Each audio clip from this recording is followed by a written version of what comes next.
Hi, magandang araw po ulit sa inyo. Magandang umaga at madaling araw sa inyong lahat. For our situation 2, tingnan po natin kung ano naman po ang makikita natin sa situation 2. Ayan.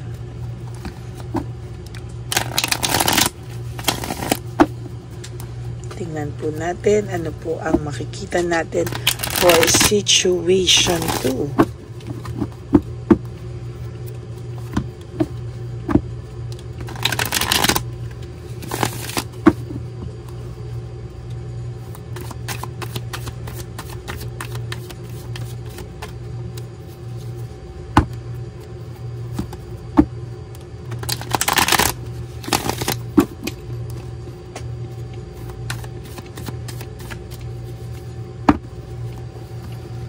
Pili po tayo ng 10.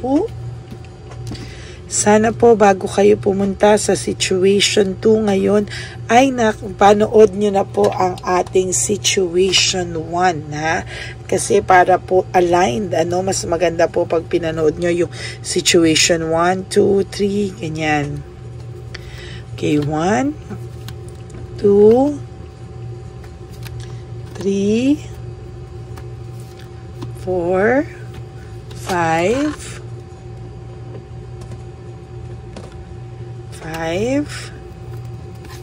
6, 7, 8, 9, and 10.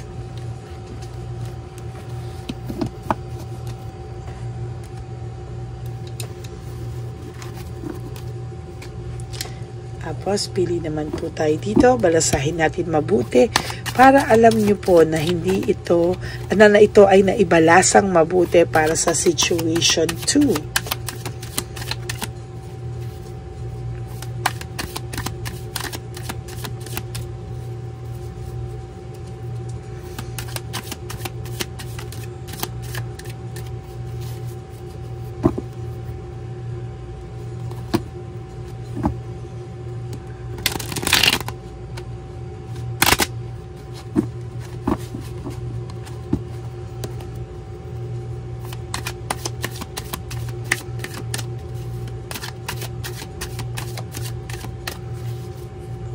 Last.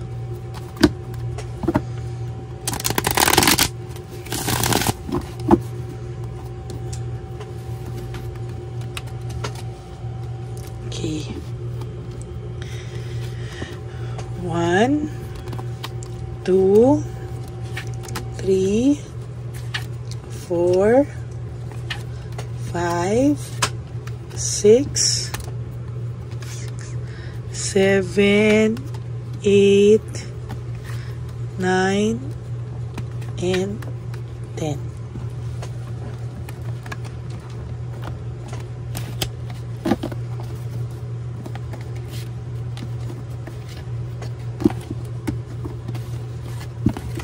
Huwag niyo pong i-skip ito para makuha po natin ang inyong energy.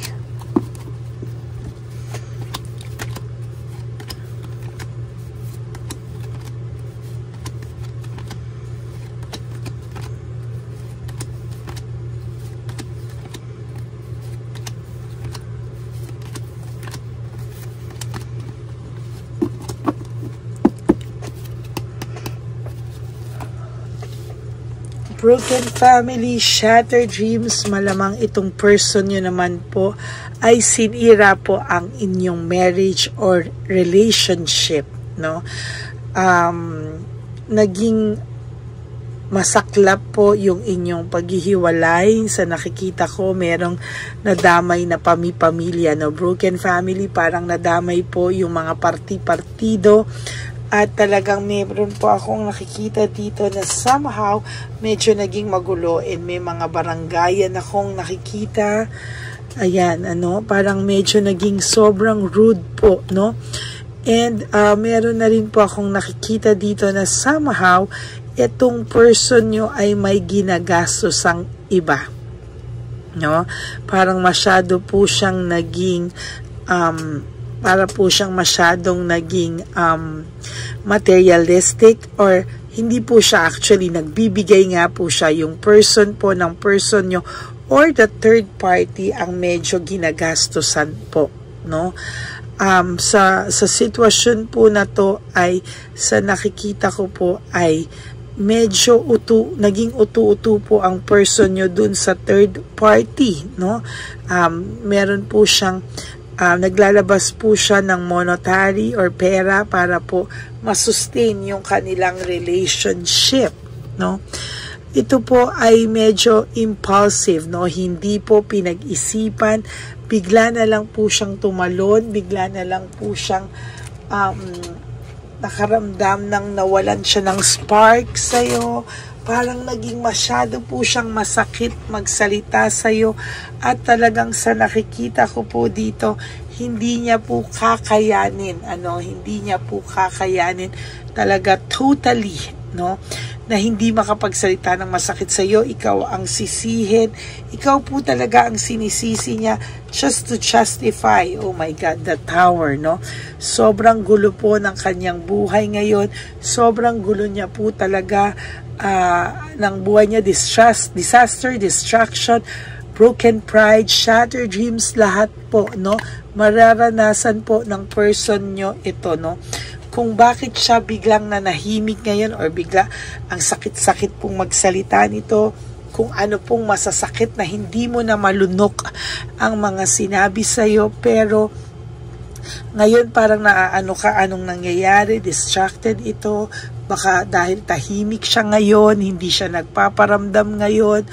Meron po akong nakikita dito na somehow ay meron pong mas deeper meaning, no? Naiisip niya rin po lahat ng ginagawa niya sa iyo at nagawa niya sa iyo, ngunit dinadaan niya po sa galit. Gina-justify niya po yung mga nararamdaman niya, and somehow gina-justify niya po bakit daw, no? Bakit daw biglang ganyan ang nangyari sa inyo, no? Parang ikaw ang sinisisi niya, ugali mo yung sinisisi niya, pamilya mo, nadamay na, sinisisi niya din, no? There is this emptiness, no? And dependency sa iyo ngayon na bakit nagawa sa akin ito, no? Bakit ang pakiramdam mo, hindi mo akalain na kaya niyang gawin itong mga bagay na to. Na somehow, para na po siyang naging demonyo sa paningin mo, no? Sa nakikita ko po is, nagkaroon po kayo ng group conflict, no? Parang ang pakiramdam niya po ay ikaw ang sinisi niya sa lahat, parang wala na ikaw ginawang tama, tapos siya parang lahat ay tama, no? Sa nakikita ko dito ay may mga gulo, no? Kampihan sa bawat partido, or sometimes nakikita ko din dito na pwedeng meron din, for some of you, meron din pong sayo kampi ang pamilya, no? Meron po akong nakikita dito na iba, kinakampihan yung kanilang partido, pero meron din po akong nakikita dito na kinakampihan din ng mismong partido ng inyong partner, no? Sa nakikita ko din po dito ay medyo marami pa po kayong pagdadaan ng dalawa. Ang pakiramdam niya po ngayon is dinadivert niya po lahat sa pagalit, dinadivert niya po lahat sa galit, at hindi niya po alam kung ano po ang mga susunod. Status ko po siya, he or she is just going with the flow. Hindi niya po alam, nag-go with the flow lang po siya. Ang dami rin po niyang unresolved issues and emotional baggage. Isa pa po sa issues niya ngayon ay yung too much living beyond means niya, na minsan hindi niya na kaya, ginagastusan niya pa rin po ito just to sustain the relationship, no? Para piliin siya, dahil po sa nakikita ko po dito, yung third party niyo po ay meron din pong person, no? Meron po ako nakikita na meron din po yung inyong person. Yung person nyo po, yung third party nyo, yung third party may person din siya. So, medyo magulo, no? Kaya, ang daming unresolved issues. Ang talo po talaga dito ay ang person nyo, no? ikaw po ay nadadala masyado sa sitwasyon, ikaw ay nag-focus po sa too much pain mo, nag-i-stock ka din, hindi ka rin po mapalagay, no? I suggest na you focus on yourself po, no? Sobra po yung nakikita ko sa iyo, and parang umiikot po yung iyong buhay sa kanila. Weakness and manipulation. Alam po nila paano tirahin yung weakness mo. So sa social media, magpapakita siya, maybe the third party, magpapakita siya ng masaya siya, happy siya, no? Parang magpapakita po siya ng hindi ka kawalan sa person mo. But the truth is, dinadaan po talaga sa too much galit or dinadivert para po hindi din mo mahalata na yung person mo somehow has also naiisip ka rin naman po niya, no? Naiisip ka pa rin po niya, pero now is not the right time para po mag-sorry, or parang kumalma rin po yung person mo somehow.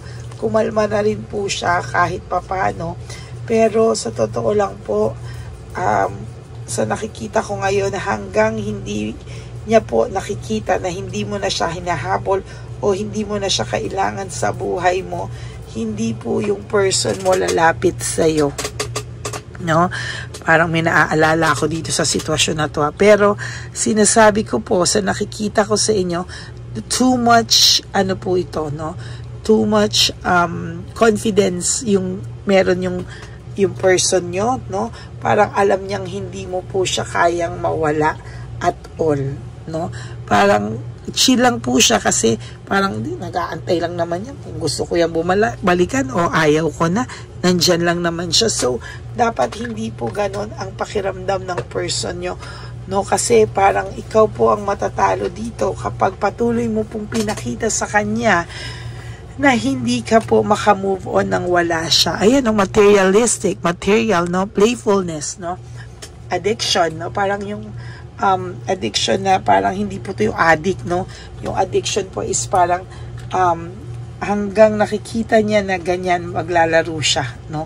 Kasi alam niya na pwede naman siyang maglaro. Why? Kasi pwede siyang maglaro kasi nandyan ka lang anytime na gusto niyang bumalik, nandyan ka lang, no? So hindi po siya nababother at all.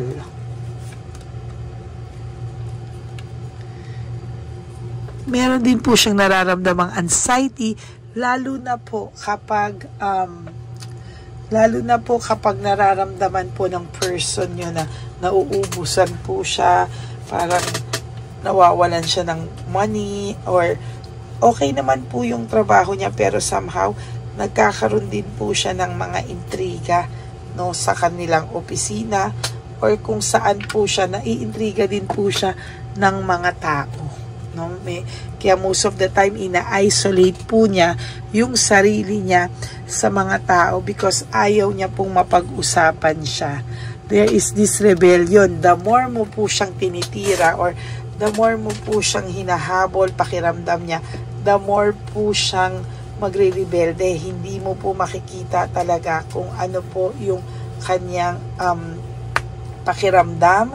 Hindi mo po talaga maiintindihan, kung ano po ang mangyayari sa kanya sa mga susunod.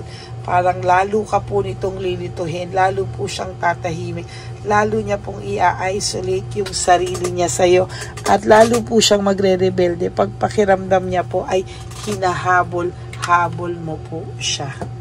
Yan, no? Hindi niya po makikita lahat ng sakripisyo mo, lalo lang po itong magmamatigas, ha? Tandaan niyo po yan. Lalo po yan magmamatigas kapag ganyan po ang inyong pinapakita, no? Kung akala mo po hindi niya nakikita na hindi mo siya hinahabol, no, nagkakamali ka. Overwhelmed po siya, disorganized, loss of balance. Pakiramdam niya po wala kang balance, disorganized ka sa buhay mo ngayon at overwhelmed ka pa rin because of him or her, no? hindi niya po naiisip yung kawalan mo, hindi niya naiisip yung value mo kasi he or she is too confident, no? Masyado po silang kampante. Hindi po nila alam na pwede ka ding mawala sa kanila at pwede ka rin magkaroon ng sarili mong buhay, no?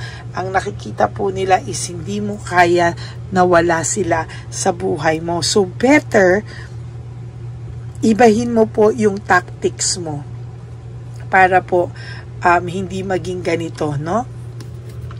There is lack of direction, conflict. Wala pa po akong nakikitang malinaw na direksyon na pwede niyong puntahan. Kung hindi sa ngayon, kailangan mo pong tumahimik, kailangan mo pong mag-refocus. No, wag mo na po silang i-stalk, wag mo po silang bantayan. Hayaan mo, let them go. Let them do their thing. Bahala po sila. Wag ka pong malungkot. At i-focus mo po sa sarili mo yung mga bagay na pakiramdam mo po ay mas kailangan mo pa po i-focusan. Like, ano po ba yung mga iba mong obligasyon? Ano ba yung iba mong gustong gawin for yourself? Huwag po panay ang focus sa kanila. Stop stalking. Stop stalking. Sabihin mo po sa mga kaibigan mo na nagpapadala sa iyo ng mga pictures, ng mga social media, stop. Wala na akong pakialam simula sa araw na to. I will focus on myself and I will refocus on my life. No? Hayaan mo po, gusto mo po ba na umikot yung buhay mo dito? Na wala ka nang ginawa kung hindi panoorin sila, istokin sila, tapos ang emotions mo ay based na lang kung ano po ang makikita mo sa kanila? Para ka po nilang hawak sa leeg. And please do not do that to yourself. Kailangan mo pong makuha ulit yung control mo sa buhay mo. No? Hindi po nagtatapos ang buhay mo nang mawala itong taong to. At kung talagang mahal mo to at gusto mo tong bumalik, stop. Stop mo po lahat. Stop mo po yung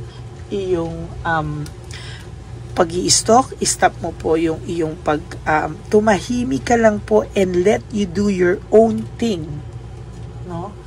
Kailangan mo pong gawin ang iyong sarili na agenda, focus on yourself again, yung pangarap mo po, yung mga dapat mo pong gawin.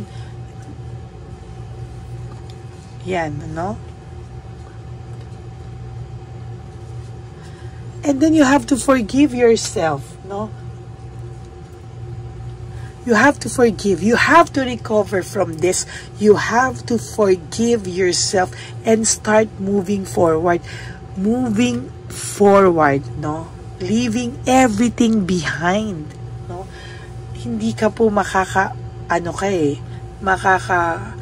sa buhay mo kung palagi ka pong mag-i-stalk, palagi po yung mga kaibigan mo magsasend sa'yo. Stop. You better stop. No? Para po ma-realize niya na, ay, naka-move on siya nang wala ako. Ay, nag-move on na siya, hindi niya na ako kailangan. Makaramdam siya ng konting takot. Mabawasan po yung kanyang confidence. And makita niya yung failure and defeat, yung pagkatalo niya. Kasi ngayon, ang pakiramdam niya, talong-talo ka po talaga. And wala ka po talagang, wala ka pong alam na gawin kung hindi ang istokin siya, ang habulin siya. You have to go out of your way, out of touch. No, trick yan no? Na manahimik ka, biglang mag-post ka na ng masasaya mo sa social media mo na nag-move on ka na nang wala siya, para manginig naman po siya ng konti, no? And then you will be rewarded for your fruit of labor. Mari-reward ka po, no, ng totally sa iyo, no? Stop mo ang paghahabol, stop mo ang pag-i-stalk, stop everything and do your thing. Isolate yourself at talagang makikita mo po ang resulta nito. Sinasabi ko po sa iyo, no? Yan po ang sinasabi ko sa iyo. Okay? So that is your second situation for the day, no? I hope talaga seryosohin nyo po itong sinasabi ko sa inyo. Seryosohin nyo, isa puso nyo, no? This is for you and for your own good. Okay? So maraming salamat po for all of you na nanood ng Situation 2. And for those of you who would like to have a private reading with me, you can message me po at Lady Lee Elena, that's LADYLY Elena. Nasa dulo po yan ng ating video. Diyan nyo lang po ako makokontak. That's my only legit and official FB account. And for those of you po who would like to give me a super thanks for this video, I would really love and be grateful for that. Lalo na po nalalapit na ulit at nag-iipon na tayo para sa ating One Love a Day Christmas edition for our street elderly, for our lolos and lolas sa kalye po. No? Maraming salamat po sa inyong lahat. And of course, please no skipping of ads. Tulong nyo na po yan sa ating channel. Maraming salamat po. God bless you all, no? And I hope na maging masaya po ang araw nyo today. May God bless you all. Para po sa aking Lady Elena family, I love you all from the bottom of my heart. Mahal na mahal ko po kayong mga subscribers ko. And ang lagi ko pong payo sa inyo is just to live one day at a time. Lalo na po sa inyo mga situation 2. Kailangan nyo po to live one day at a time. Do 3 things that will make you happy today. Iwasan nyo po today mag-stock. Starting today, you have to make a decision of the biggest decision in your life today. To stop everything. To stop stalking. Stop viewing their social media. Stop nyo po lahat and stop, no? Just stop, no? And focus on yourself. Today, magsulat ka ng journal na ito po yung mga plano mo for yourself and do that every day. Okay? God bless you all. Huwag po kayong malulungkot. At isa pa po sa payo ko is life is too short. Don't make it shorter by stressing yourself from all the pains and heartaches na binigay sa inyo ng kahapon.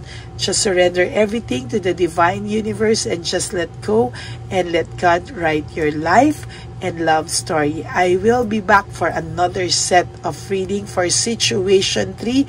I hope na panood nyo muna po yung Situation 1 before ka po pumunta sa Situation 2 and bago ka po pumunta sa Situation 3. Okay? God bless you everyone and I love you all from the bottom of my heart. Bye! Okay, update po, may nagpanggap pong subscriber natin na siya po ay magpapahula sa fake na Lady Elena, kaya ayan, hinihingan po siya na $80 at ang cell po niya ay nabigay at nakuha. Ang pangalan niya po sa cell ay Julian Albert, no? Siya po ay may cell account din, kaya mag-iingat po kayo.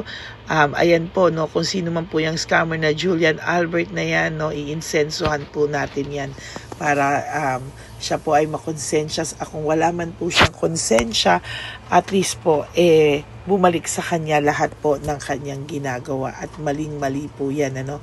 Basahin niyo po lahat yan, makikita niyo po, ayan po ang cell number niya at Julian Albert na yan, ano, para po talagang ma-report din po natin yan na siya ay gumagamit ng cell account na Julian Albert. Mag-ingat po kayo, ayan po yung number niya, ayan po yung pangalan niya. Huwag po kayong magpauto. Nakita nyo naman po, no, napakalayo po ng pangalan ko sa pangalan ng pinagsisendan nyo po ng account o ng pera. Kaya mag-ingat po kayo at beware sa scammer na to. At talagang ayan po, pinost ko po ang kanyang pangalan dito para maging babala po sa inyong lahat. Maraming salamat po. At mag-ingat po kayo, pakireport po ang page na yan, ang messenger niya na Lady Elena. Maraming salamat po and God bless you all. Ayan, sa susunod po makikita niyo yung account niya na ire-report niyo. Salamat po na marami. Magandang gabi po ulit sa inyong lahat. Ako po ay muling nagpapaalala sa inyo na mayroon pong lumalabas sa FB at Messenger account na fake account po, no, nang hihingi po ng $25 through PayPal at hindi po yan totoo. Huwag po kayong maniwala dyan. At pag sinabi mo po na gusto ko pong marinig ang boses nyo or makita kayo, ang sasabihin po ay magbibigay kami ng link. Buksan mo yan at pagkatapos ay makikita mo ako. Huwag po kayong maniniwala dahil yan po ay hindi totoo. Yan po ay isang malaking scam na pag binuksan nyo po ay mahahack po lahat-lahat sa inyo. Mahahack po ang inyong mga personal details. Lahat po, lahat ay mahahack. Ako po ay nalulungkot na ito po ay nangyari, ngunit sa talagang may mga tao pong masasama at may mga tao po talagang hindi makatiis na hindi gumawa ng masama sa ibang tao. Pero maging aware po sana kayo, tulungan niyo po ako, i-report po natin yung fake na yan at sa FB para siya po ay mawala na at wala na po siyang mabiktima pa. No? Nandyan po lahat ng details at maraming salamat po sa inyong lahat. Maraming salamat po sa inyong lahat at mag-iingat po kayo.